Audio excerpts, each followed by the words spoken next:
Mr. Brown. I think the next two individuals are from the county attorney's office, I believe. So, We have Mr. Brown and Mr. Moser here today to help us with that. Mr. Brown. And Mr. Moser.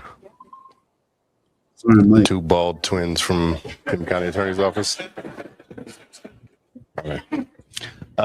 Is everything okay? So in our office storage closet, we still have bottles of glue, and we still have glue sticks. And I don't really use the bottles of glue much, but the glue sticks every once in a while. And glue is just a vital, important thing for an office.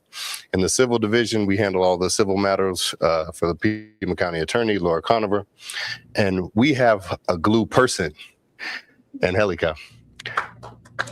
Sorry, guys.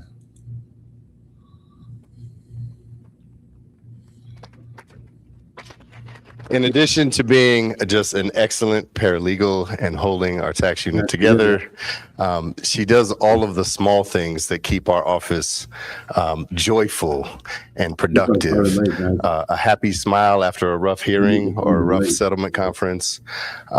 Some of her homemade salsa, which she offers to all of us. And she's like the division mom. Whenever someone's hungry, she's like, come on, mijo, come in and eat. All right, took me a minute. And most of all, she keeps all of our plants alive. So like if one of us is gone, even without asking, she knows who's out. She'll go in, she'll water, fertilize. And thank you for keeping my office so green. You're just such an incredible addition to our office. We really appreciate you. Green. They had me in green. Hi, Ty Summers. Come here. Come here, Brian. People are asking about you. So Ty is an attorney in our Special Victims Bureau. She handles some of the most challenging cases that we have at the Pima County Attorney's Office, cases involving young children as victims. That is a very difficult caseload, but on top of that, Ty leads up our initial appearance team. She is on a state bar committee. She assists us with our grand juries. She is on our case management, our case management software team, and then she does trainings throughout the office on the updates to statutes, to the law. Ty is an incredibly valuable the Pima County Attorney's Office. And for me, she's my canary in the coal mine, so to speak. So if things are going wrong, Ty will always let me know, and then we're able to fix those things. She is a very, very special person, and we are very happy to have her at the Pima County Attorney's Office.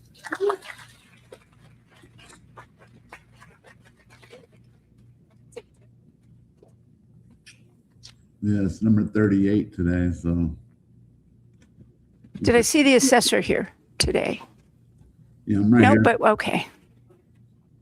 Yeah, ma'am. You just cozy up. I'll get one big picture in a moment. Okay, what do you want us to? Representing our assessor today, Stephanie, thank you. Good morning. We have Enrique Wilkins.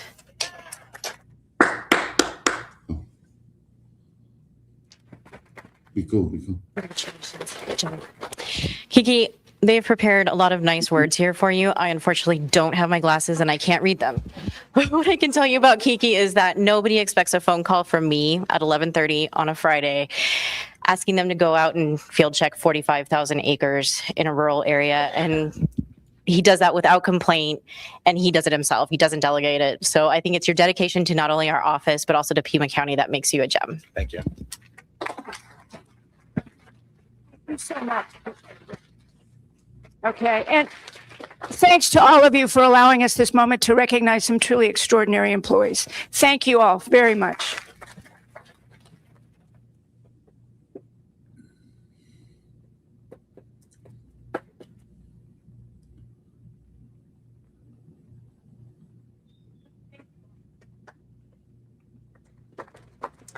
Come on, Debbie.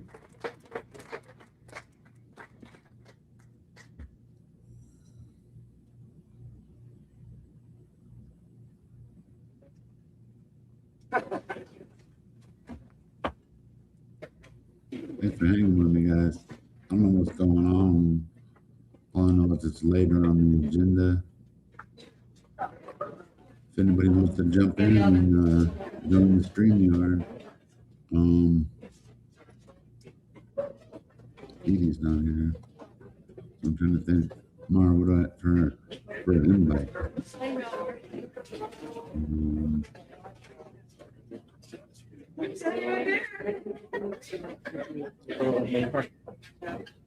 What, you didn't want to join us? No. You obviously care what kind of company you keep. You didn't want to. It's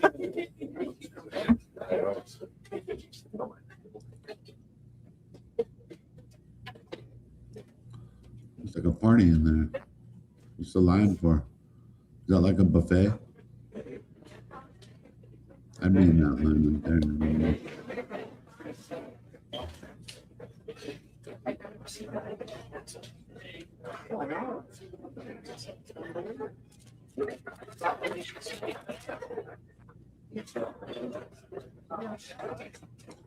Keep it up, Jeff.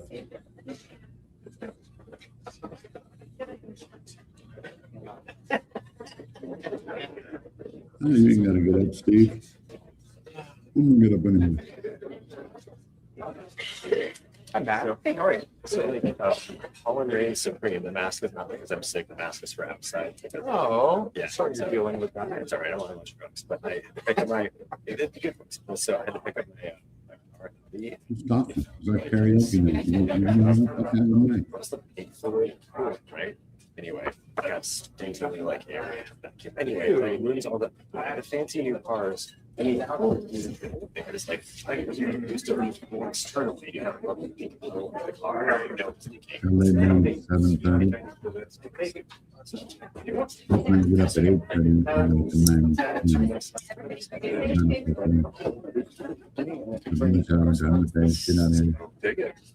I'm waiting for this. All right. Sorry if it's boring you guys. I'm just kind of just So I no script. will first add for the record that Supervisor Hines is here. Hines? We are going to pop back up to item number 6. This was a recognition of Rabbi and Cantor. Go on. And I will pass it over to Supervisor Scott. Go on. Supervisor Scott. He's all right, I guess. Let's see what he got to fucking say. They're lucky I'm not there. I would have been like, come on, Scott, let's see what you got to fucking say, dude. It's like we worked on, remember? Okay, with the slow walk there, fucking, what's his name again? Scott. And he forgot his materials? Not very organized, are you, Scott? Great Scott. We're honored to have you with us. Pleasure to have you here. Honored to have you with us. Glad to see you. Thank you. Honored to have you. Ladies and gentlemen, it is my pleasure, my honor to introduce all of you to Rabbi and Cantor Baruch J. Kohan, and we are celebrating his 100th birthday. Damn. Okay. I see you, bud. Okay. That's the cart everybody was using with the wheels. Is he involved, guys? See the thing he's on? How come they mute the clapping? That's funny, huh? Or is it because I have it like on? How kind of you to stand and honor him. And it may be a good thing for you too, because we have a lot of proclamations after this one. I want to share what our communications office prepared in honor of the rabbi. Baruch Kohan has served his community and his faith for well over 10 decades in roles ranging from world-class cantor and ordained rabbi to TV producer and writer on well-known shows like Sea Hunt and Cisco Kid, composer, choir conductor, and more. A World War II veteran, Rabbi Kohan served in the U.S. Navy in the Pacific Theater during that war. He has continued that legacy of service in Southern Arizona as a visiting rabbi and teacher at Congregation, thank you, Beit Simcha, assisting and leading services there even at the age of 99. Congratulations, Rabbi Kohan. Yours is truly a life well lived. Right on, motherfucker. 100 years. Let the guy have a chair.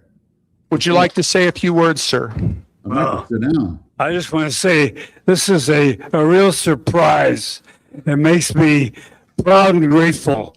And I'm really happy to see all of you and have you share my celebration. We are.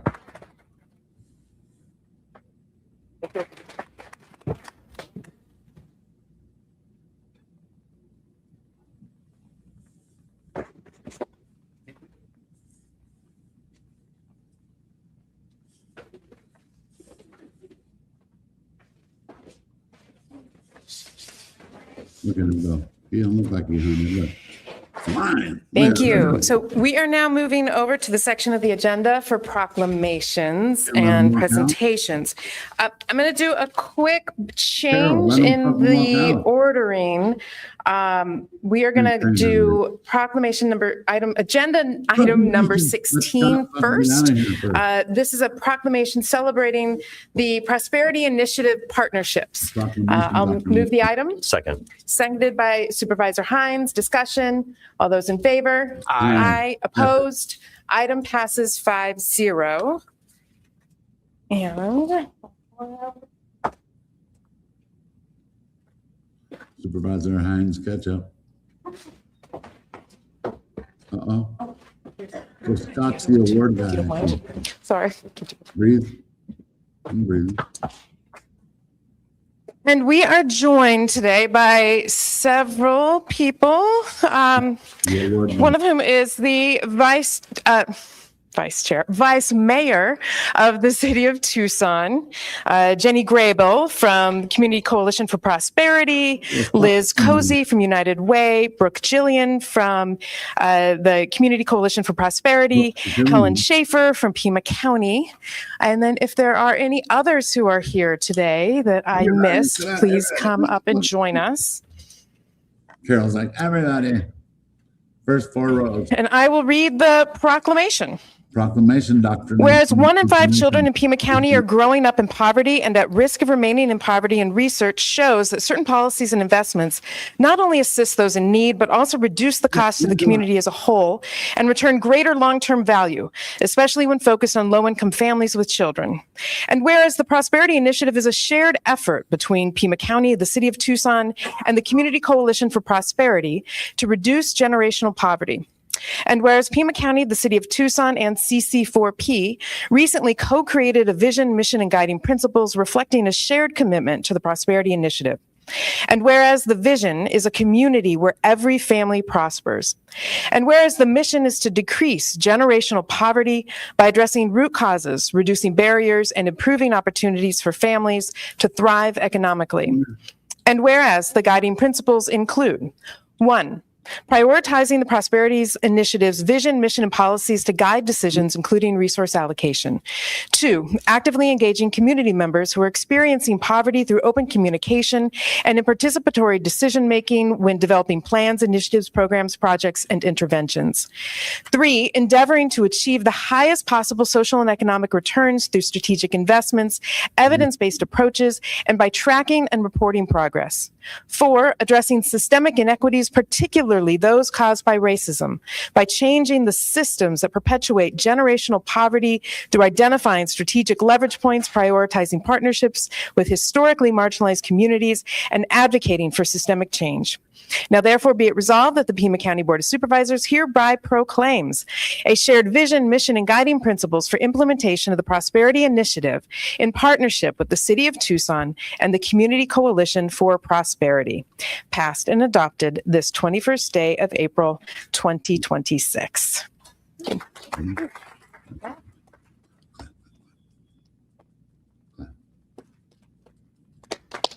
Would anyone like to make any comments? I would like to make some fucking comments. Good morning, buenos dias. Thank you for the opportunity to be here. I just want to acknowledge that this is one of the first partnerships with the city and the county putting a policy agenda together of how we're going to address poverty in Pima County and the city of Tucson. And we all know that proverb that it takes a village to raise our children, our child. It also takes a village to fail them. And so by putting the Prosperity Initiative in front of us is making sure that we're centering our young ones, our families, and making sure that they have an opportunity to thrive and prosper here in Pima County. So thank you so much for the recognition. You're welcome, Angela. On behalf of the Community Coalition for Prosperity, we are honored to bring in the business, philanthropic, nonprofit, faith-based communities into this effort because we know in order to serve our families and our community, we all have to be working together. So very, very honored to be here and a part of this proclamation. And big thank you to our funding supporters. I'll pass it to you. Thank you, Jenny. TEP is proud to be a foundational sponsor for CC4P and look forward to continuing to partner with the city, with the county on the Prosperity Initiative. Let us pray. Good morning, everyone. I just want to express appreciation to CC4P for their leadership in convening these conversations, facilitating these discussions, for our colleagues at the city for all of their work in partnership with the Prosperity Initiative of Pima County, and our board for their ongoing support and commitment to the Prosperity Initiative. Thank you. And a big thank you to Bonnie Bezada, who is now on staff of Jen Allen, who is the architect of this initiative and keeps it going in our community. So thank you to you, Bonnie. I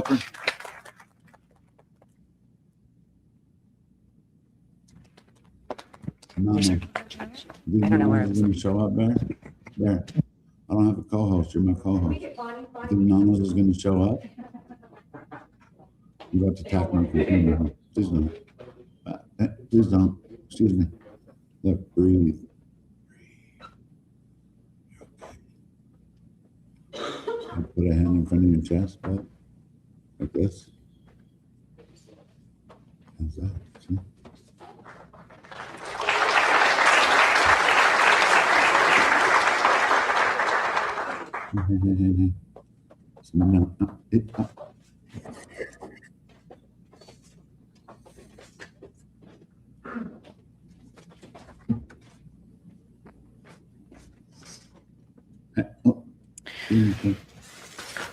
All right, back to order.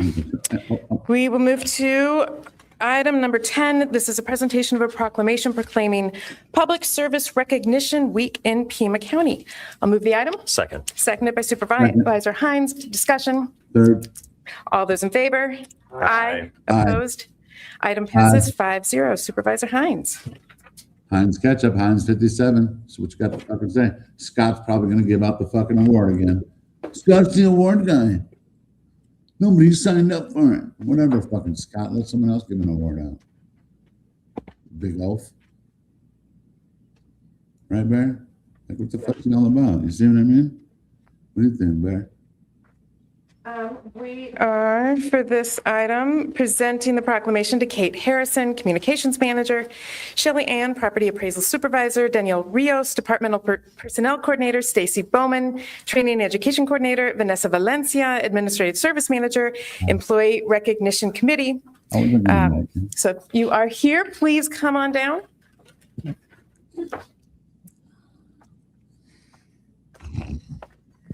Sorry, nice to hear you. Okay.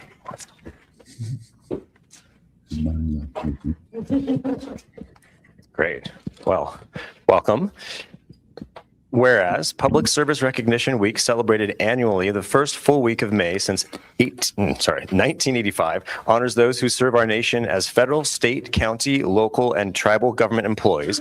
And whereas public service employees perform the work that keeps our nation functioning, from providing essential services like public safety, health, and providing clean water implementing laws, regulations, and policies that benefit the public in housing, infrastructure, and transportation. And whereas public service employees take not only jobs, but also oaths, demonstrating their commitment to serving the public with integrity and excellence. And whereas during times of uncertainty or change, our public service employees continue to carry out their duties with dedication and integrity, often without recognition. And whereas nearly 7,000 public service employees work diligently for Pima County, ensuring that all the essential services our local government provides are seamlessly delivered to constituents. Now, therefore, be it resolved that the Pima County Board of Supervisors hereby proclaims the week of May 3rd through May 9th, 2026 to be Public Service Recognition Week in Pima County, and encourages the next generation to explore the meaningful and rewarding opportunities that exist in public service. Let us together recognize and celebrate the individuals whose service enhances the quality of life for all, and let us reaffirm our collective commitment to civic responsibility and public trust. Passed and adopted this 21st day of April, 2026. You all.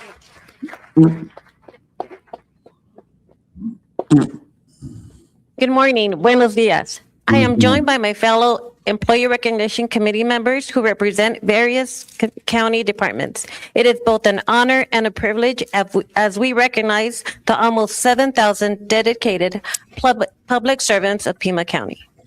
The contributions and commitments of our county employees are vital to the well-being of our residents and play an essential role in making our community a better place.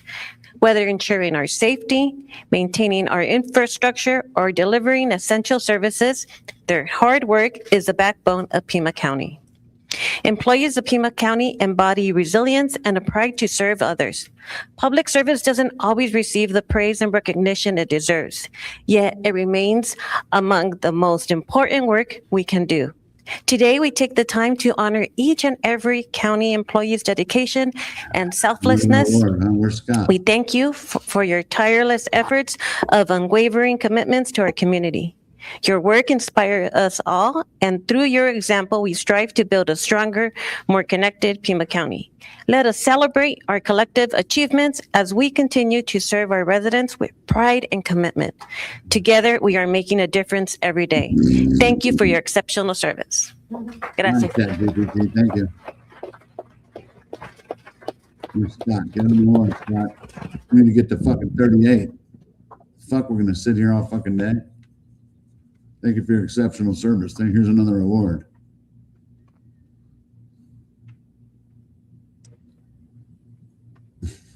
Photo out. Oh my God, we're doing this for our people right here, us. Oh my God, we're doing so much. We're helping Tucson. Our next item is agenda item number 11. It's a presentation of a proclamation proclaiming National Library Week. So for this, we would invite Test Mayor Director Marisa Alcorta, Deputy Director Community Engagement, Isai Centeno, Paulina Aguirre Lynch, and anyone else from the library to come on up. I will move the item. Seconded by Supervisor Hines. Discussion. All those in favor? Aye. Opposed? Item passes 5-0. 1, 2, 3, not it.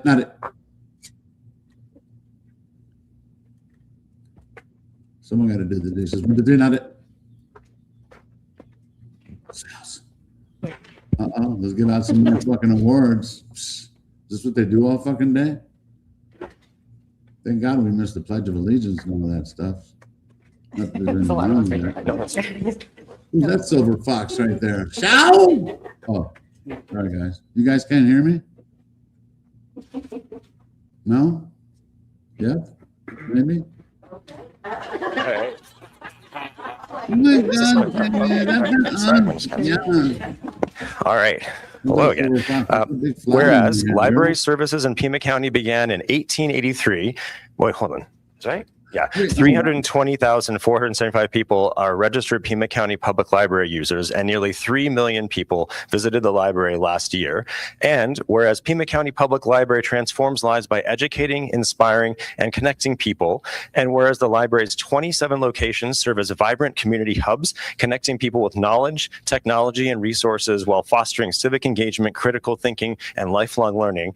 And whereas the library's collections provide free and equitable access to books, digital digital tools and resources, ensuring that all individuals, regardless of background, have the support they need to learn, connect, and thrive. And whereas over 2 million physical items and 3 million digital items circulate annually, and whereas libraries empower job seekers, entrepreneurs, and lifelong learners by providing access to resources, training, and opportunities that support tech literacy, career growth, and economic success.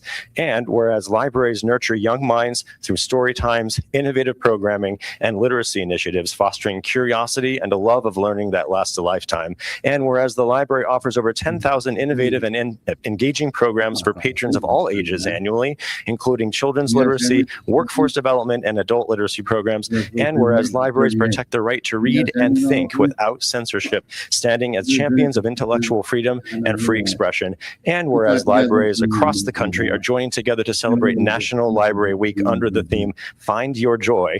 Now, therefore be it resolved that the Pima County Board of Supervisors hereby proclaims the week of April 19th through April 25th, 2026 to be National Library Week, and calls upon everyone in Pima County to celebrate the joy and wonder of libraries and to recognize the extraordinary impacts of all those that provide library services every day. Anyone? Oh. Right. Who's? I'm going to keep going. Thank you so much for this recognition. Today actually is National Library Workers Day, and so we would like to take this day to thank and celebrate all of the staff around the county that make these services possible. After we leave today, we will be out and about distributing goodies and thanking our local library workers, and we invite you to do the same. Thank you. Nobody want to help look for Nancy, huh? It's going to keep just patting each other's backs, right? Oh, you're so good, Steve. Everything you do is like, oh my God. What's wrong with you? Picture up. Everybody, come here. Squeeze in. Thank you all. You guys are so good at what you're doing. Oh my God, look at that silver fox right there. What the fuck's wrong with you with that skirt?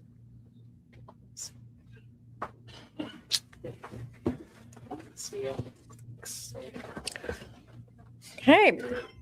On to item number 12 is a presentation of a proclamation to Frank Dillon, Deputy Director, Pima County Economic Development, proclaiming this the week of May 4th to 8th, Economic Development Week in Pima County. I move the item. Second. Seconded by Supervisor Hines. Any discussion? Sure.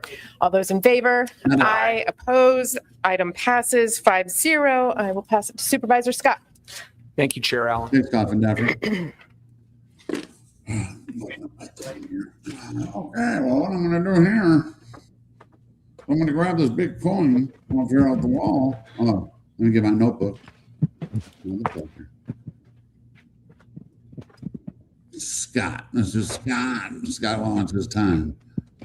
Look at Coffin Daffer, guys. And Ron Donnie. I'm not blind, guys. Look at Coffin Daffer. Okay, who's this heifer? That's right. I told you to be organized, Scott. Let's keep the ball rolling on. Thank you all for being here. Everybody on this side. Whereas economic developers promote economic well-being and quality of life for their communities by creating, retaining, and expanding jobs that facilitate growth, enhance wealth, and provide a stable tax base. And whereas economic developers stimulate and incubate entrepreneurism in order to help establish the next generation of new businesses, which is the hallmark of the American economy. And whereas economic developers are engaged in a wide variety of settings, including rural and urban, local, state, provincial, and federal governments, public-private partnerships, chambers of commerce, universities, and a variety of other institutions. And whereas economic developers attract and retain high-quality jobs, develop vibrant communities, and improve the quality of life in their regions, and whereas economic developers work in Pima County within the state of Arizona, now therefore be it resolved that the Pima County Board of Supervisors hereby proclaims the week of May 4 through May 8, 2026 to be Economic Development Week in Pima County, and to remind individuals of the importance of this community celebration, which supports the expansion of career opportunities and improving quality of life. Congratulations and thanks to all of you. Yeah, I will. Thank you. Who's going to speak, Brent? you. Trade you. Got it. Good morning, and thank you very much for this recognition. Just wanted to say on behalf of our Economic Development Department, thank you so much to the Board of Supervisors and County Administration for your continued efforts in our regional economic development efforts here in the county and in Southern Arizona. And I also would like to say thank you very much to our economic development partners, because this can't be done alone. Many of you are here right now. So just wanted to say thank you so much for all of your continued support as well. Thanks, Frank. Thank you. Even Scott got an award? Oh, no, you're giving him an award? This is an award for Scott for giving awards. This is an award for giving the most awards. Come here, Angela. We're taking a picture. No, I'm going to be over here. Wait. I'm short. Look, she got fuck me boots on, guys. See her?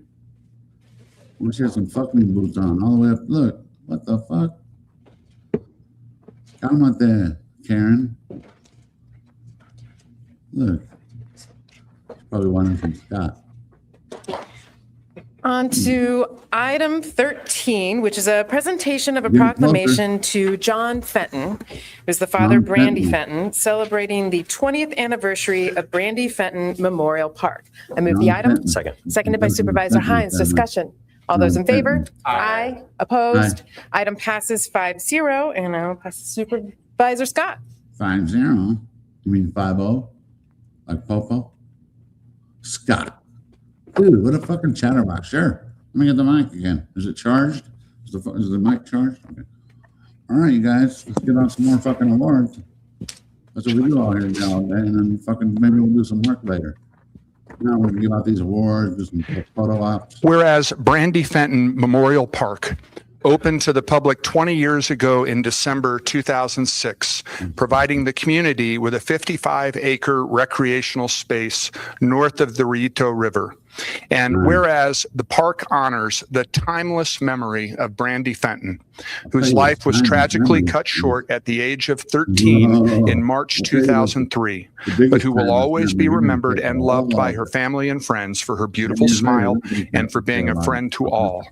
And whereas Brandy Fenton Memorial Park features a commemorative brick garden decorated with a metal sculpture of one of the butterflies Brandy loved, along with other modern artwork, which serves as a quiet space for reflection. And whereas the park features a wide array of community amenities, including playgrounds, a splash pad, soccer fields, basketball courts, an equestrian arena, an off-leash dog park, horseshoe pits, walking paths, and access to the popular Chuck Huckleberry Loop. And whereas the park is also home to Sculpture Tucson Sculpture Park, featuring a rotating gallery of contemporary artworks by talented artists for the public to enjoy, as well as several historic buildings from the Binghamton community. And whereas the public is invited to join Pima County Parks and Recreation and the Fenton family for a family-friendly community celebration of the park on Sunday, April 26th from 9 a.m. to 1 p.m. Now, therefore, be it resolved that the Pima County Board of Supervisors hereby celebrates the 20th anniversary of Brandy Fenton Memorial Park and invites everyone in Pima County to celebrate the beautiful spirit of Brandy Fenton and celebrate her legacy by visiting the park that bears her name. Congratulations and thank you. Speech. First off, I gotta wrote this down. Is that okay, Scott? However, still a little emotional. I'm just going to read it. Ms. Chairwoman, members of the Board of Supervisors, on behalf of the Fenton family, we are very honored to receive this proclamation. 23 years ago, we approached the county with the concept to do the first public-private partnership, which leveraged the county's resources with the private sector's ambitions. With the results were a beautiful park and a community asset that was created in record time. I would like to thank everyone who made it possible, from the previous Board of Supervisors, especially Ann Day and her aide, Valerie Samoy, and the previous park director, Raphael Payan, was very instrumental. and especially the current staff at the Parks and Recreation, especially Victor Padilla, Robert Padilla, and Ron Odell. Once again, thank you for this proclamation. There you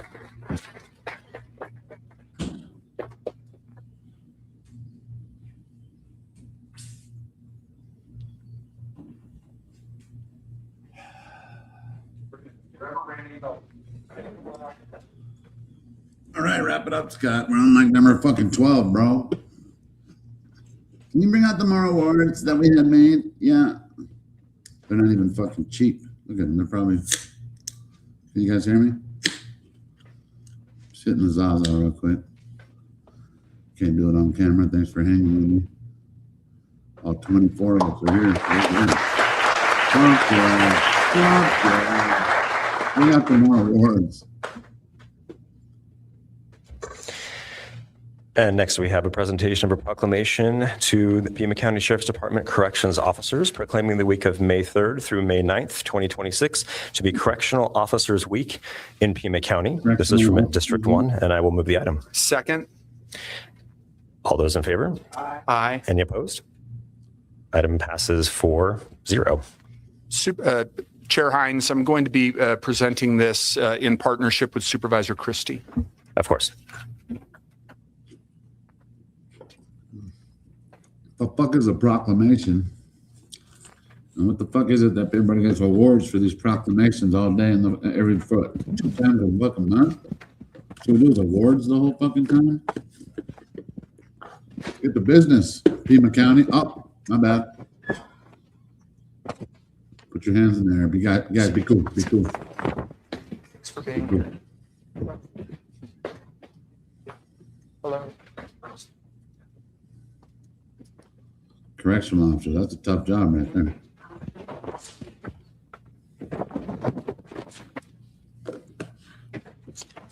Flap your back, so it must be you. I'm honored to be presenting this proclamation in partnership with Supervisor Christie. Whereas we have among us individuals whose mission is to serve and protect the people of Arizona by maintaining custody, care, and control of offenders of the law. And whereas these individuals in the daily course of duty endeavor to maintain a healthy, safe, and secure environment for those entrusted to their keeping and for their peers alike. And whereas through the efforts of these individuals, programs are provided to enhance the possibility that offenders will return to society as law-abiding citizens and as more socially and personally responsible people. And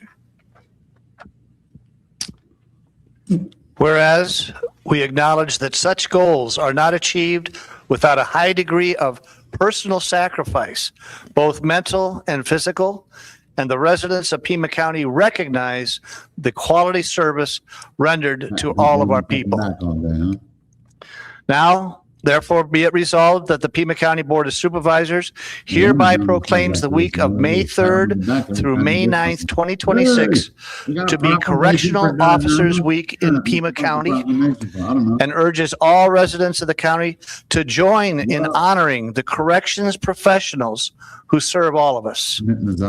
Be it further resolved that the residents of Pima County celebrate the accomplishments and efforts of our corrections officers in maintaining a safe community for all residents in and around Pima County. Passed and adopted this 21st day of April 2026. Thank you. I wonder if Nancy could get a proclamation, whatever the fuck they are. Can you hear me? No? On behalf of the men and women who serve in corrections, I want to thank the Board of Supervisors for this recognition. Our profession often works behind the scenes, but the role we play is critical to public safety and the integrity of the justice system. Every day, corrections staff are tasked with maintaining order, ensuring accountability, and treating those in our custody with professionalism and respect. It is challenging work that requires resilience, discipline, and a strong sense of duty. We appreciate this acknowledgement, not just for ourselves, but for our families who support us and the community who we commit to serving. Thank you again for recognizing the importance of corrections professionals. Nicely done. Thank you, sir. Yeah, it's awards day, guys. Enjoy. Right on. Thanks, Jeff. Thanks. Hey, Ryan. Way to go. Hey, you too. Look, you're gonna shake all their hands. Look at you. Let me shake all these guys' hands because you know they're correction officers. You know what they've done? They've done a lot of correcting this year. Oh yeah, they've done really a lot of corrective measures. Yeah. Ryan right there smells like pee-pee. Someone threw pee on him or something. Yeah. Okay. Thank you. Oh, look at her. Got all the tattoos and the guns and everything. Hey, it's your correctional. Just getting an award there, Debbie. You heifer. Everyone else was like, fuck it, just wear my regular shirt. Yeah. She wanted to wear her bulletproof vest, everything. Hi. What did you say? I don't think anyone hit my guy. Boy, they're so corrective. They're correcting. The correctors.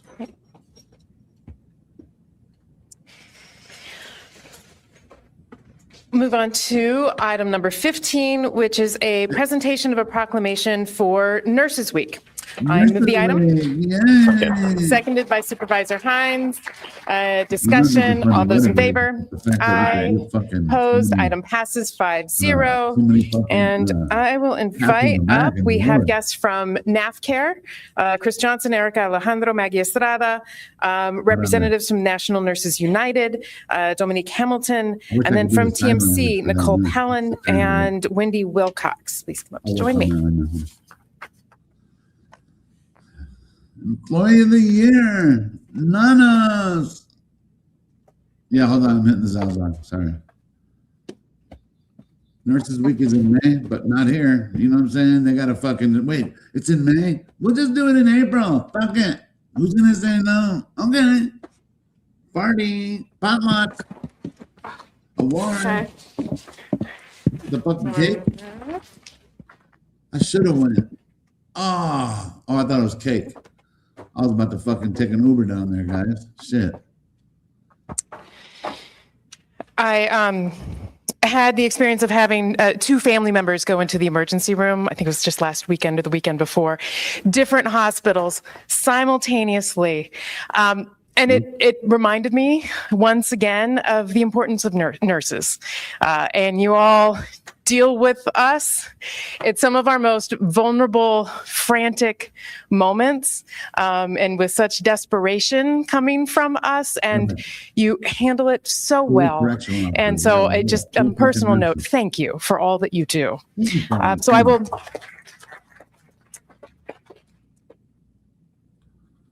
read the proclamation.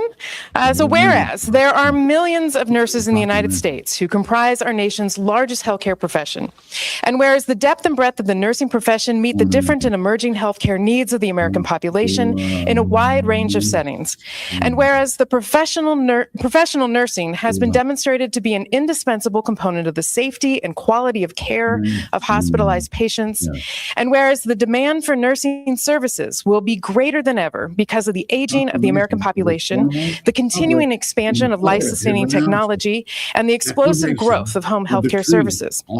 And whereas more qualified nurses will be needed in the future to meet the increasingly complex needs of healthcare consumers in this community, and whereas the cost-effective, safe, and quality healthcare services provided by nurses will be an ever more important component of the U.S. healthcare delivery system in the future.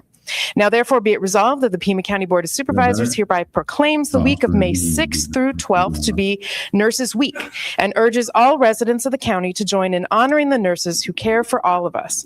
Be it further resolved that the residents of Pima County celebrate nursing's accomplishments and efforts to improve our healthcare system and show our appreciation for the nation's nurses, not just during this week, but at every opportunity throughout the year, passed and adopted this 21st day of April 2026. I was ready in case I was ready today. Look, got my press pass. And I will also just to highlight the impact of National Nurses United has unionized, I believe it's the only two hospitals in all of the state of Arizona here in Tucson, from St. Mary's and St. Joseph's, and ensuring that nurses are able to deliver the quality care and have representation in doing that. So thank you to the union. Singh, share a few words. Thank you. On behalf of nurses everywhere, but especially those in our community, thank you for this proclamation recognizing Nurses Week. I'm honored to stand here today representing a profession rooted in compassion, skill, and unwavering commitment. Nursing is more than a job, it's a calling and a promise to show up in life's most vulnerable moments, a promise to advocate, to comfort, and to care even when the path is difficult. Every day, nurses bridge the gap between science and humanity, bringing both expertise and empathy to those we serve. This recognition is meaningful because it shines a light on the dedication of nurses in our community who make a difference in ways both seen and unseen. I would like to take a moment to recognize all nurses throughout Pima County whose work is so meaningful. Those in clinics, in hospitals, in correctional settings, schools, and beyond. Thank you for valuing our work, for supporting our profession, and for acknowledging the impact nurses have on the health and the well-being of our community. I would also like to thank the board for the opportunity to accept this proclamation on behalf of nurses everywhere. What an honor. Thank you. We're not going to talk with the banana in the tailpipe. You got to bring from your chest. Bring it from your chest. Hi, I also wanted to express gratitude to the board and to Pima County for this recognition. It's really an honor to be a nurse. I've been a nurse for 9 years now. And today, the nurses of St. Mary's and St. Joe's are actually all in bargaining for their third union contract. So this is the first day of bargaining. So hoping for some strong contract language there. Having been recently fired for being the union steward due to union retaliation. I am really hopeful to get my job back, get reinstated, and the support of the community from that has really moved me and honored me as well. So thank you for everything.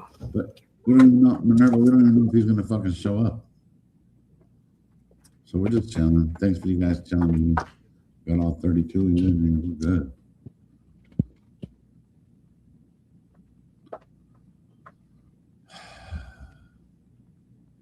There's Coffin Dapper. Oh my God. Oh my God. How big that thing is. Yeah.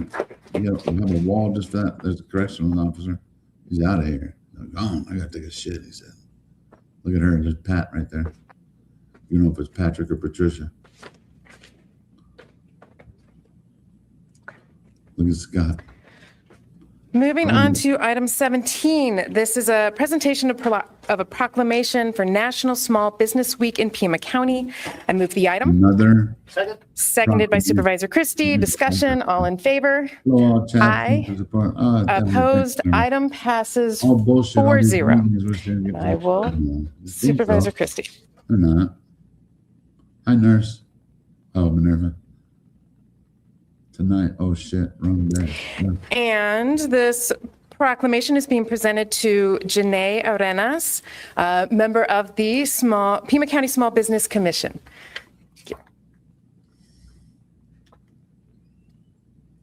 Be cool next door.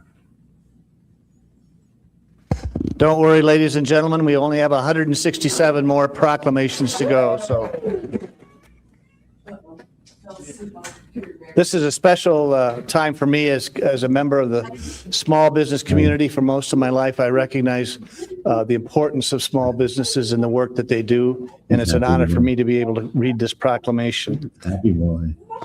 Whereas Pima County recognizes the values, the hard work, dedication, and entrepreneurial spirit of small business in the region.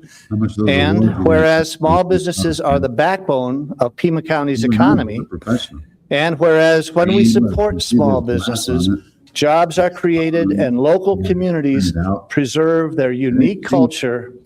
And whereas this country's over 36.2 million small businesses represent 99.9% of all U.S. firms. These businesses employ 62.3 million people, which accounts for approximately 45.9% of private sector employees and spur economic growth in Pima County and throughout the country. And whereas the President of the United States has proclaimed National Small Business Week every year since 1963 to highlight the programs and services available to entrepreneurs through the U.S. Small Business Administration and other government agencies. And whereas Pima County supports and joins in this national effort to help America's small businesses do what they do best, grow their businesses, create jobs, and ensure that our local communities remain as vibrant tomorrow as they are today. Now, therefore, the Pima County Board of Supervisors do hereby proclaim May 3rd through May 9th, 2026 as National Small Business Week. Congratulations.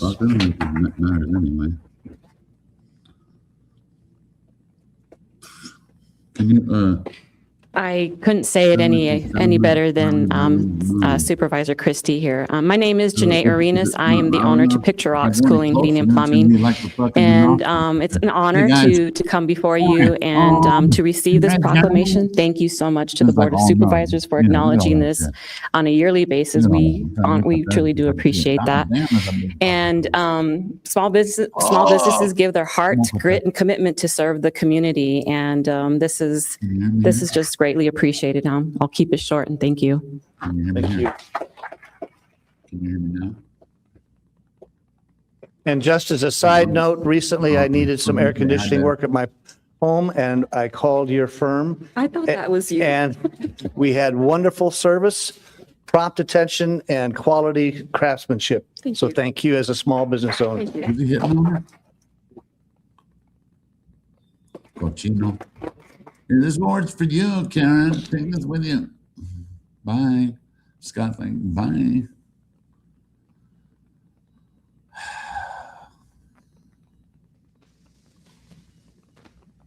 cool. Can you guys hear me? Check. Perfect sound. Okay, our next item is agenda item number 18. It's a presentation of a proclamation to Jimmy Hart and Aaron Scott, co-founders of the Young Men's Symposium. And this proclamation, Strengthening Community, Young Men's Leadership Symposium Day. I move the item. Seconded by Supervisor Cano. Discussion, all in favor? Aye. Aye. Who wants to hear Opposed? proclamations all fucking day? All those, it passes 5-0. Supervisor Cano, 50%. They're loud. I turned them down. Can you guys hear me? Hello. Check. 1, 2. So I'd like to welcome Mr. Hart, Mr. Scott, Mr. Peck, Mr. Burton, and Mr. Hart, if you are here. To the HVAC company, because they've been going on the air conditioning. And we made an award for all of them. This one's for. Hi, good to see you. Thank you. Better? Good to see you. But it's too close, though. Sorry, guy. I don't like to be all in the fucking. No. Who's going to hold this? All right. Look, you see all up in my brain. It's my deviated septum, and then I got a big nostrils. You know? I'm Nostradamus. Whereas Strengthening Community is committed to lifting up young men, strengthening families, and building a more empowered community through leadership, mentorship, education, and service. And whereas the Strengthening Community Young Men's Leadership Symposium creates a space where boys and young men are encouraged to grow in confidence, character, and purpose. And whereas the Young Men's Leadership Symposium brings together students, mentors, community leaders, educators, professionals, and families to invest in the next generation through encouragement, exposure, guidance, and opportunity. And whereas Strengthening Community affirms that our young men are full of promise and that when they are surrounded by care, wisdom, and opportunity, they are better equipped to thrive in school, in relationships, in careers, and in life. And whereas the Leadership Symposium helps young men discover their voices, build meaningful connections, and see themselves as future leaders, scholars, professionals, fathers, mentors, and change makers in Pima County and beyond. And whereas through mentorship, shared stories, career exposure, leadership development, and intergenerational connection, Strengthening Community helps cultivate a culture of brotherhood, responsibility, and service. And whereas the Leadership Symposium reflects the belief that leadership is not merely something to be admired, but something to be practiced through integrity, compassion, accountability, courage, and a commitment to lifting up others. And whereas we celebrate the work of Strengthening Community for their positive and lasting impact on young men, families, and the Pima County community at large. Now, therefore, be it resolved that the Pima County Board of Supervisors hereby proclaims the third Saturday of April to be Strengthening Community Young Men's Leadership Symposium Day throughout Pima County, and encourages all residents to recognize, support, and celebrate the work of strengthening community in preparing young men to lead lives of purpose, service, leadership, and impact, passed and adopted this 21st day of April 2026. Congratulations. You know what party? Let's go. I'm Jimmy Hart, one half of the founding members, and we have mentors with us. We are so grateful for you and for District 5 and the Pima County Board of Supervisors for this acknowledgement. We started Strengthening Community Foundation because in Pima County, we have a very high vulnerability index for young men, indicators like crime, poverty, graduation rates, opportunity, lack of opportunity. And so we created the foundation as well as the symposium to do our part to impact what's happening with our young men within our community. We truly believe that, in the words of Frederick Douglass, the famous abolitionist, that it is easier to grow strong children than to repair broken men. And so that is our work within our community. So thank you. Aaron, you want to share? Yeah. Who's that one that looked like Cedric the Entertainer on there? On behalf of Strengthening Community Foundation, we just say thank you. Thank you. And we're grateful to be able to serve this great county.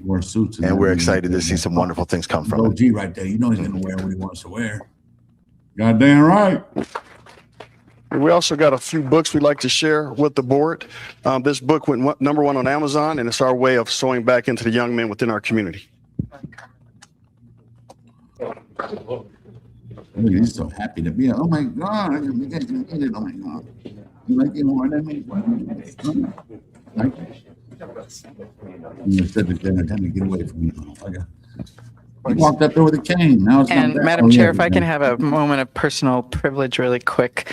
We have a special guest in the room who was on our broadcast station, KBOA, for over 45 years, Lupita Murillo.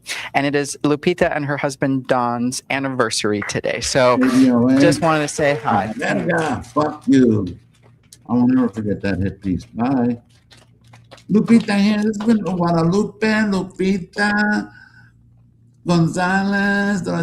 Yeah, this is for her. All right, we are moving to item 19, which is a presentation of a proclamation to Rob Burton, member of the International Jazz Society, proclaiming International Day of Jazz. I move the item. Second. Seconded by Supervisor Kano. They just do everything, right? Discussion, all in favor? Aye. Everybody, All opposed, item passes 5-0. I need to start opposing a few of those. Not all of them, but that last one was cool. Well, welcome, Mr. Burton and guests. This is one of the shortest proclamations I've ever read, and I'm sure folks will enjoy it. Get back up, Big Pimpin'. Tyler Perry's fucking cousin right there. There's Aquarius. Damn! Look at that dude's forehead, guys. Welcome to your Board of Supervisors hearing room. Whereas jazz breaks down barriers and creates opportunities for mutual understanding and tolerance, and whereas jazz is a vector of freedom of expression, and whereas jazz is a symbol of unity and peace, and whereas jazz reduces tensions between individuals, groups, and communities, and whereas jazz fosters gender equality, and whereas jazz reinforces the role youth play for social change, and whereas jazz encourages artistic innovation, improvisation, new forms of expression, and inclusion of traditional music forms into new ones, and whereas jazz stimulates intercultural dialogue and empowers young people from marginalized societies. Now, therefore, be it resolved that the Pima County Board of Supervisors hereby proclaims Thursday, April 30th to be International Day of Jazz in this community and encourages all of our residents to come out and help celebrate new forms of expression and traditional music forms, passed and adopted this 21st day of April 2026. Yeah. I don't know about that. Oh, they got a city award right there. That's like on a piece of cardboard. Thank you, Supervisor Kano. Ladies and gentlemen, Board of Supervisors, it is a real honor to be before you today. We thank you for this proclamation. And I would just like to take a minute to tell you that the Tucson Jazz Society is 47 years old. And this is our 10th anniversary of celebrating International Jazz Month. On April 30th, we will be celebrating International Jazz Day. And we are inviting all of the Board of Supervisors and Jan to attend our celebration, which will begin at 5 o'clock. Doors will open at 5 o'clock. It'll go till 9. We've got 2 great bands. We have live auctions, raffles. It's going to be a wonderful time. But what we're doing is raising money for our Clarence Ezell Boykin Scholarship Fund. Clarence passed away last May, and we named the scholarship fund after him. But more importantly, we just developed a new program to do fine arts in middle schools. And Dustin Williams, the Pima County Superintendent of Schools, found a middle school for us for our first program. And I believe it's going to be Amphi Middle School. All right, Rex.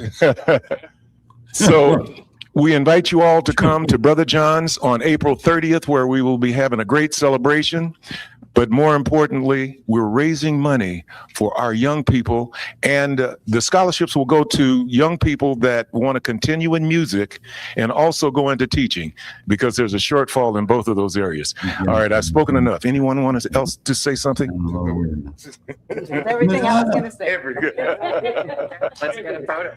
All right. Thank you very much. I want to say something. No, Oakland. Yeah. You saw it open.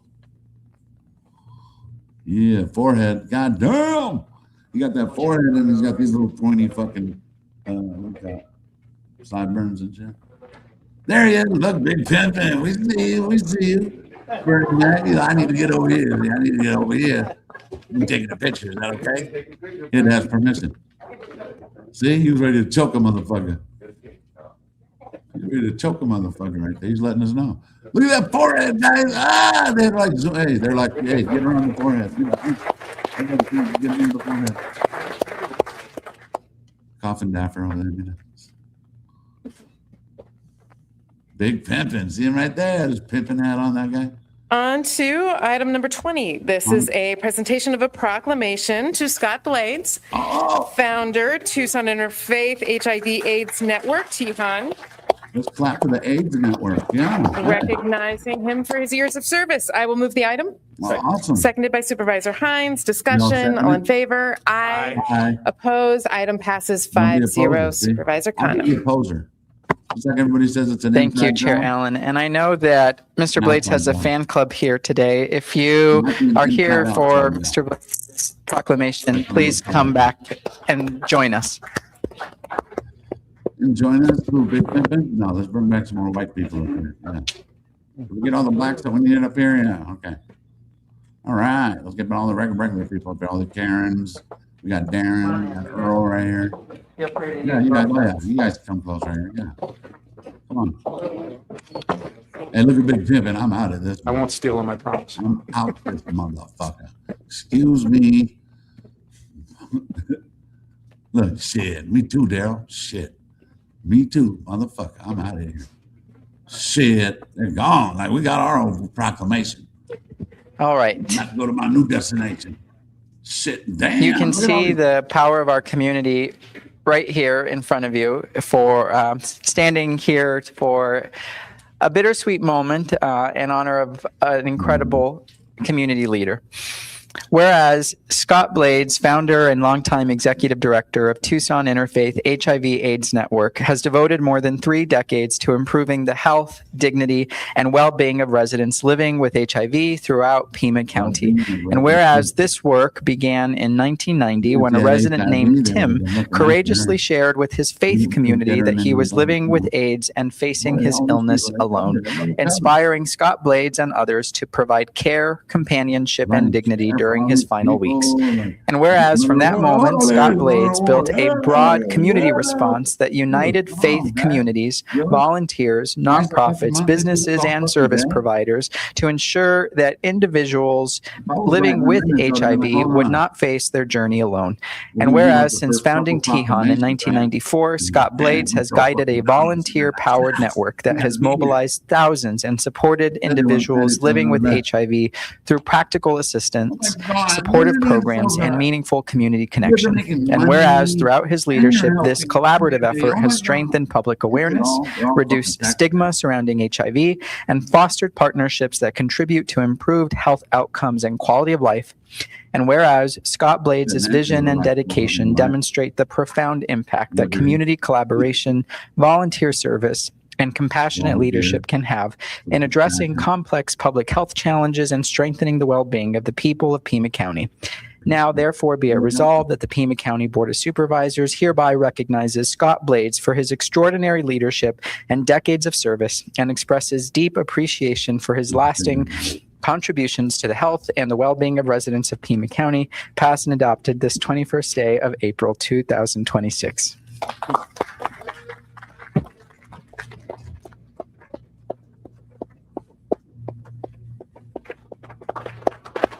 Let me know about any award winners.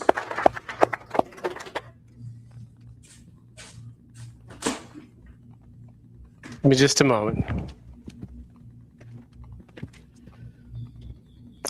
Over the past 32 years, we have built something remarkable, an inclusive, volunteer-powered response grounded in compassion and support for people living with HIV. What began as a simple vision to bring together a diverse coalition of faith communities, volunteers, nonprofits, and businesses has grown into a movement rooted in dignity, connection, and practical care. The seeds of Tihan were planted in 1990 when Tim stood up in that Tucson church one Sunday morning, shared his story about having AIDS, and asking for help. Several of us stepped forward. We formed a small team, taking care, supporting Tim through the final weeks of his life. I was one of those volunteers, and that experience changed me. It set in motion what 4 years later would become Tihan. One of the moments out of that moment came a vision to build something broader, something more inclusive, a network where everyone could contribute their time, their compassion, and their resources to make a difference. We began by organizing within one congregation, then reached outward, connecting with other faith communities, partnering with HIV service providers, and building collaborations that expanded our reach and deepened our impact. Since 1994, I've had the privilege of leading this organization. What I thought might be a short-term response became a 32-year journey, and one that has seen Tihan grow into the largest non-government funded provider of support services for people living with HIV in Arizona. At the heart of our work is the volunteer community. More than 4,700 people have stepped forward over the years, contributing hundreds of thousands of hours, volunteer hours of service. Because of them, we've walked alongside hundreds and hundreds of people living with HIV, offering care, connection, and community, a sense of belonging. We've been present in life's hardest moments, ensuring that no one is alone in their time of life. And we have supported people as they rebuild, overcoming stigma and finding strength, and widening the circle of care. All of this couldn't have been possible without these amazing volunteers and donors and care partners here. I just want to acknowledge the role that you all have played. I know you're here honoring me, but I'm really here, as I have been for 32 years, honoring and appreciating you. Matthew and Noel and Kevin and John and Don and Lupita and Jeff and Terry and Magdalena and Jess and my sister Paula and Tim and Dan and my sister Kim and Kelly and Ed and Pastor Jim and Kristen and Tina and Claudia and Becky and Gib and Leslie and Harry and John, and I could go on for hours with the amazing people that have made a difference through Tihan, made a difference in my life. I will be eternally grateful for you. It's been the honor of my life to help build this coalition and to walk alongside so many people, volunteers, providers, care partners, community folks, people living with HIV. To the supervisors, Supervisor Cano, all of our county supervisors and county staff. Thank you for the recognition of this work that we do together. I deeply appreciate it and will be forever grateful. Thank you. You got fucking HIV, go buy that pill. There's like fucking 8 of them. You see the commercials. Oh my God, thank you guys. To the end. Such an asshole sometimes, huh?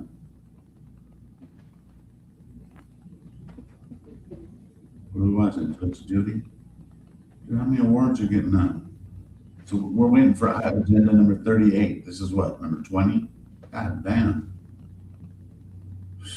Batteries charged.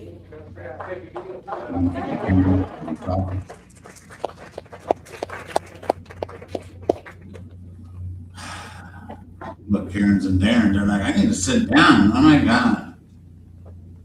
Can we go to the Tuncle place right there? Something like a carne asada burrito with ranch. Look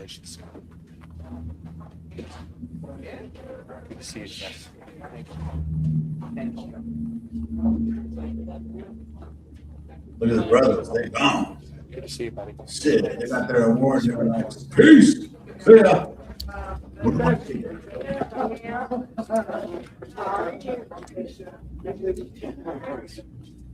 All right, we are moving on to our last two proclamations. This is from addendum number 1. This is a presentation of a proclamation for Wildfire Community Preparedness Day in Pima County. I move the item. Seconded by Supervisor Christie. Discussion, all those in favor? Aye. Motherfuckers. I don't know. That's a good question. And I will say that was passed 5-0.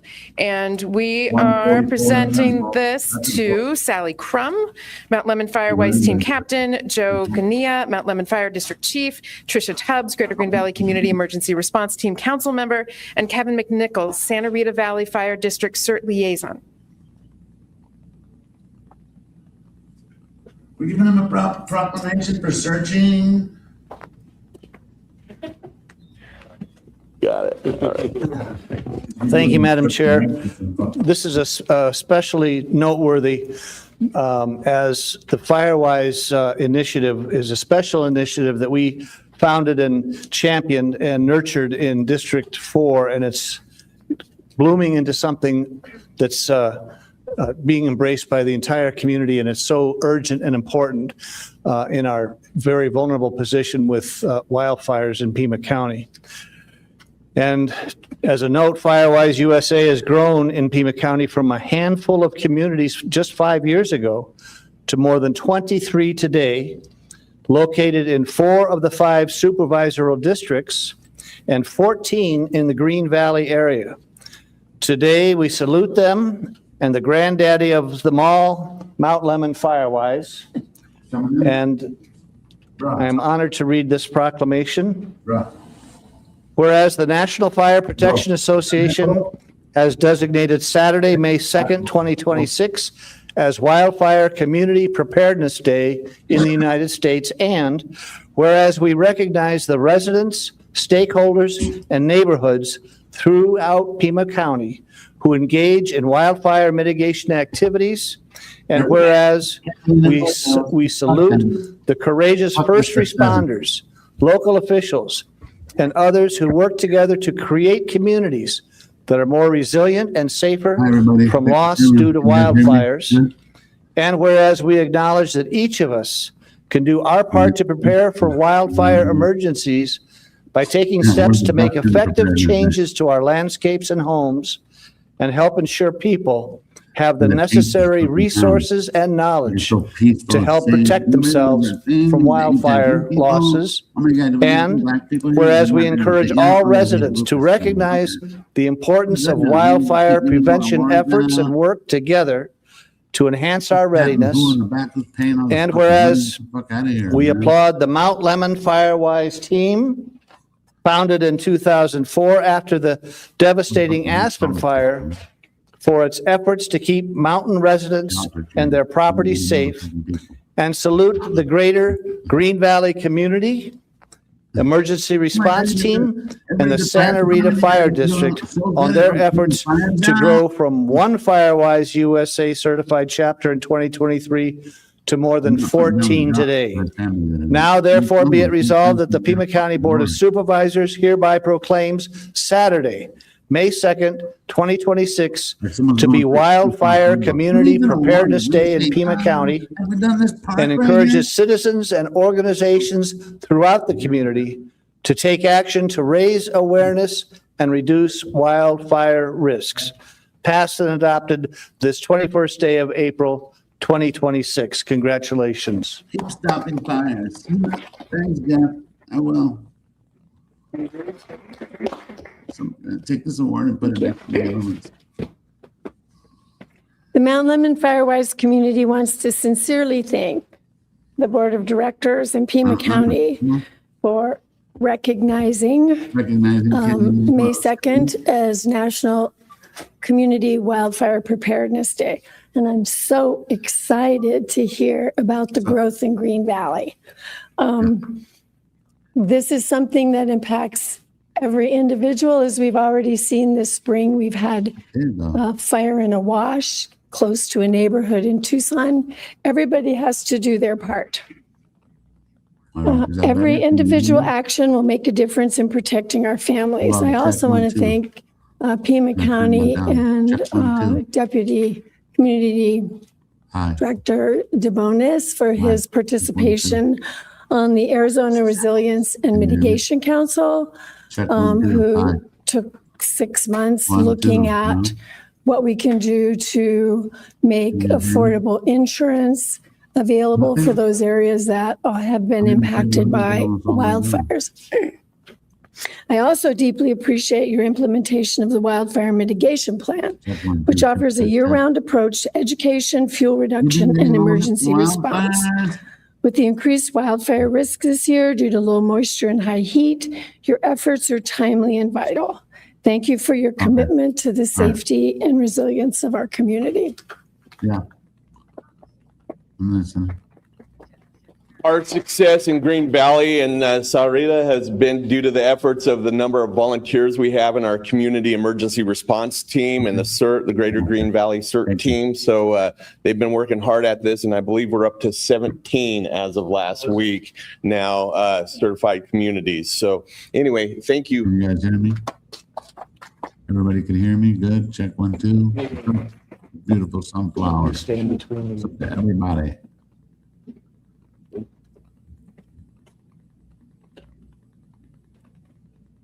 Mar, are you in there?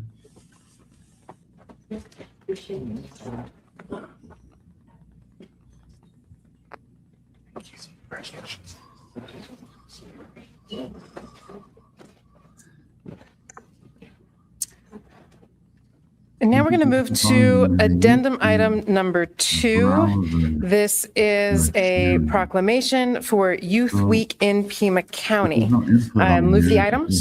Seconded by Supervisor Hines. Discussion. All those in favor? Aye. Opposed? Item passes 5-0, and it is my understanding that this proclamation is not being presented today, but will be presented at an event. Thank you. There was one last proclamation that did not get agendized, but I think it probably should have, proclaiming today, April 21st, the day of proclamations in Pima County. All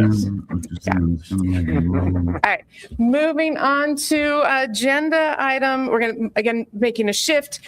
We have a number of special guests today this is a presentation, agenda item number 33. It is the presentation from the Explore Tucson Project. I have to hear that. From Canyon View Elementary School.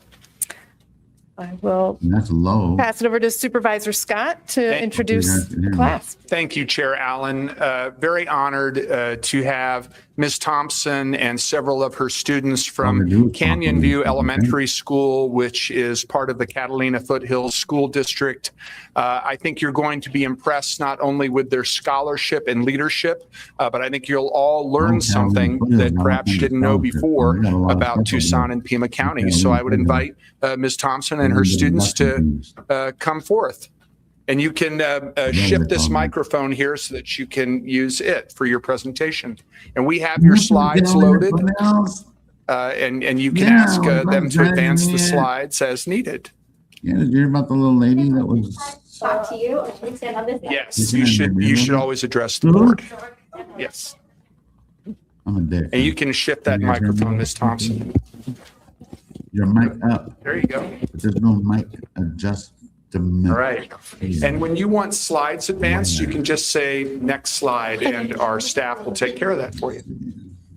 Other than me going like this. This is the website, not the slides. So the slides are a PowerPoint. This is our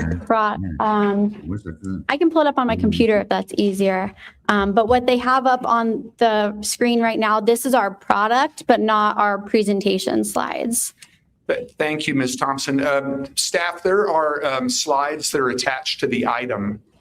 That are attached to item number 33 that I think that's what Ms. Thompson is referring to. Thank you very There we much. go. Well, no, those almost.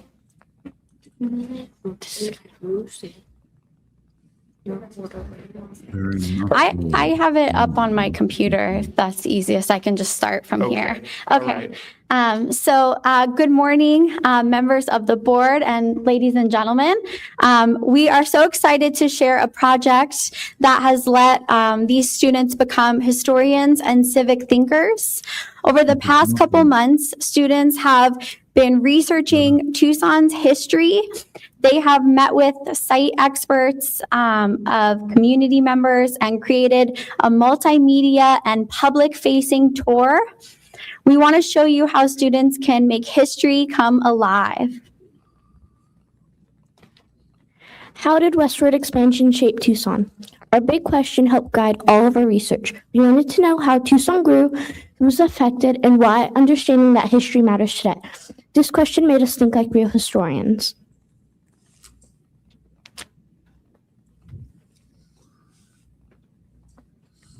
What we wanted to do.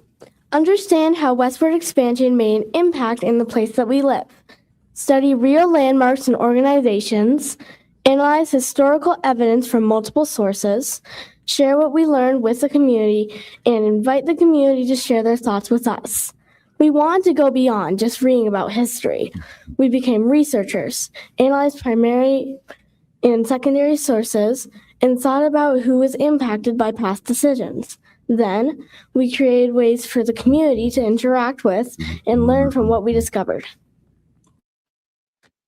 Yeah, it's either on or off. There's no. Where we explored. You want to speak into the mic, please?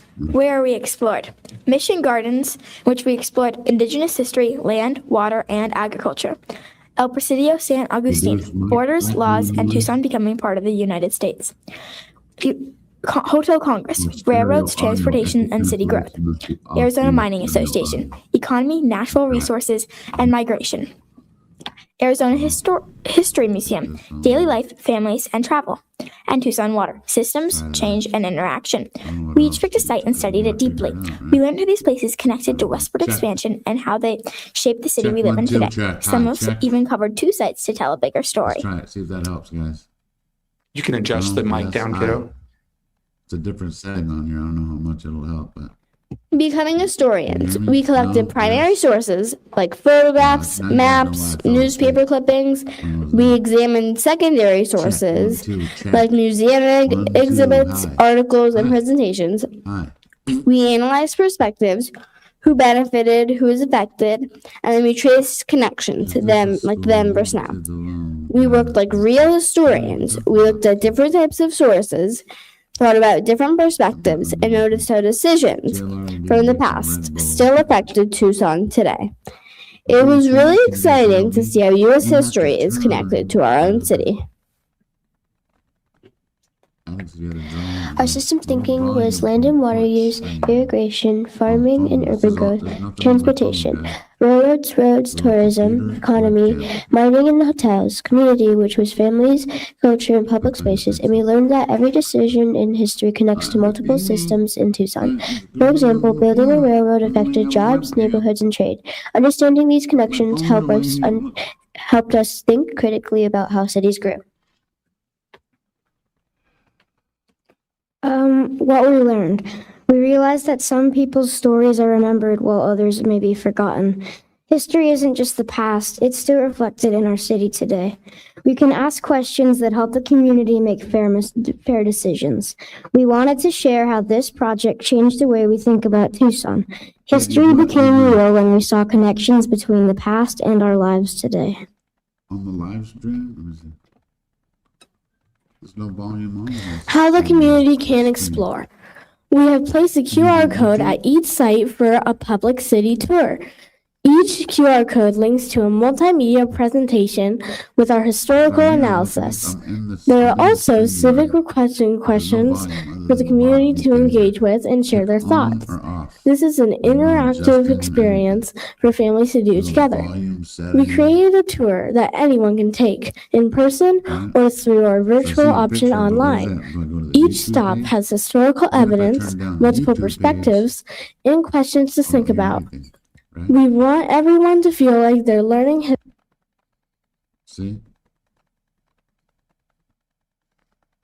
When I turn down the volume here, it's nothing, right?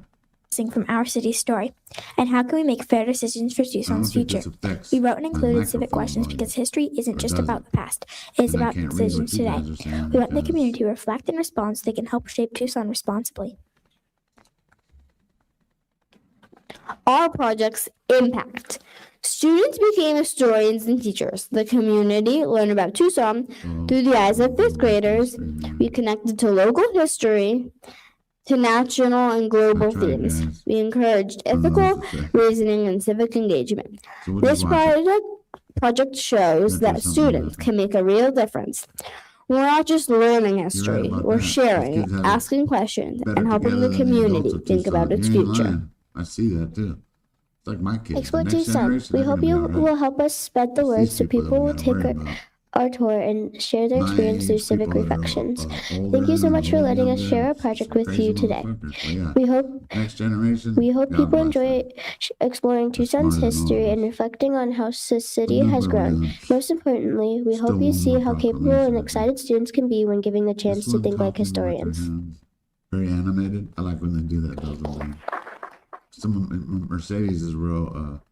Turn it off, Alex. What do you mean? Just the what? I know our staff will want a picture of all of you, and I'll come down there and take it with you in just a second. If you are able to share this with Mr. Bacall from our staff electronically, we will make sure that this is in our newsletter, social media, website, so it gets out to District 1 families. We can share it with the Pima County Communications Department as well to try and get it more widely distributed. And since you've already had experience with primary and secondary sources, I'm sure I can expect to find out that all of you register for AP US History when you're in high school. Thank you all very much. Let's give them another hand, please. Hold on, let me try something.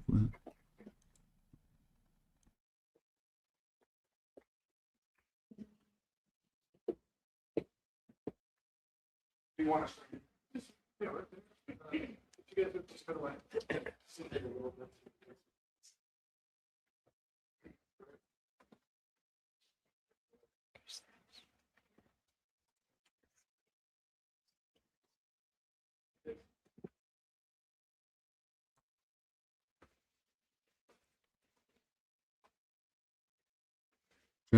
1, 2. Check.